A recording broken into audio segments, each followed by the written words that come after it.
যোৱা 3 মাৰ্চৰ পৰা আৰম্ভ কৰি আজিলৈকে মানে আমি আমাৰ অঞ্চলৰ যুৱক যুৱতীসকলক লৈ বাগৰুম্বা বাৰদৈ চিখলা আৰু খাম স্পুং এইবোৰ বাদ্যযন্ত্ৰৰ ওপৰত প্ৰশিক্ষণ আমি দি আছে সেই প্ৰশিক্ষণত বা এই কৰ্মশালাত 70+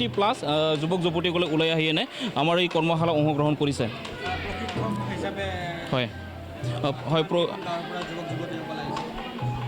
প্ৰশিক্ষক হিচাপে আমাৰ তাত আছে যোগেন চন্দ্ৰ বসুমতাৰী এখেতে প্ৰশিক্ষক হিচাপে প্ৰশিক্ষণ দি আছে এখেতে শ্বহীদ ফৰদানা दैমাৰী বঁটাপ্ৰাপ্ত এজন ব্যক্তি খুব দক্ষ ব্যক্তি এখেতে সংস্কৃতি দিশত খুব দক্ষ ব্যক্তি সন্মানীয় যোগেন চন্দ্ৰ বসুমতাৰী এখেতেই আমাৰ ল'ৰা ছোৱালীবিলাকক খাম বজোৱা স্পুং বজোৱা এই বাদ্যযন্ত্ৰত প্ৰশিক্ষণ দি আছে আৰু এই প্ৰশিক্ষণত আমাৰ অঞ্চলত সৰু সৰু যুৱক যুৱতী যিসকলে ক্লাছ 5ৰ পৰা 6ৰ পৰা 7ৰ পৰা আপ টু কলেজ লেভেলত পঢ়া যুৱক যুৱতীসকলে আমাৰ এই বাগৰুম্বা বাৰদৈ চিখলা নৃত্যখন প্ৰশিক্ষণ ল'বলৈ ওলাই আহিছে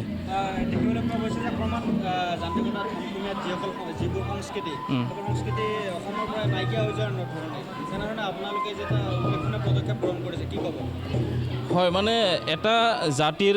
যিটো চিনাকি সেই জাতিৰ চিনাকিটো আমাৰ যিটো পৰিচয় এটা জাতিৰ পৰিচয় সেই জাতিৰ পৰিচয়খন যদি বিশ্বত যদি এটা চিনাকি দিবলৈ চিনাকি দিবলৈ লগীয়া হয় তেতিয়াহ'লে আমাৰ যিকোনো জাতিগোষ্ঠীৰ যি পৰম্পৰাগত সংস্কৃতি বা নৃত্য বা যিকোনো বাদ্যযন্ত্ৰ পৰম্পৰাগত সেই পৰম্পৰাগত যি বাদ্যযন্ত্ৰ বা নৃত্য সেইবিলাক আমাৰ যি যুৱক যুৱতীসকল এই যুৱক যুৱতীসকলে আঁকোৱালি লৈ দায়িত্ব অৰ্পণ কৰিলে বা দায়িত্ব লৈ যদি সকলো বাদ্যযন্ত্ৰ বুজাবলৈ যদি চেষ্টা কৰে বা বাগৰুম্বা যিটো আমাৰ নৃত্য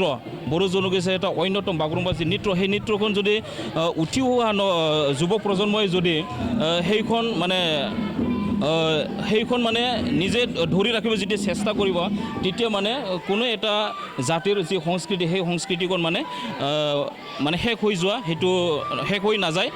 মানে এইটো যদি বজাই ৰাখিব লগা হয় বা বিশ্বত যিটো আপুনি এইটো চিনাকি দিব বিচাৰে তেতিয়াহ'লে উঠি অহা যুৱক যুৱতীসকলে নিজৰ যি জনগোষ্ঠীৰ বাদ্যযন্ত্ৰ বা সংস্কৃতি সেইখন মানে ধৰি ৰাখিব লাগিব কি কয় এই প্ৰশিক্ষণখন 12 তাৰিখলৈকে চলিব আজিতো 11 তাৰিখ অহাকালিলৈকে চলিব অহাকালি অন্তিমটো আমাৰ এই কৰ্মশালাখন অন্তিমটো দিন অহাকালি এই কিবাখন শেষ হ'ব সমাপ্ত হ'ব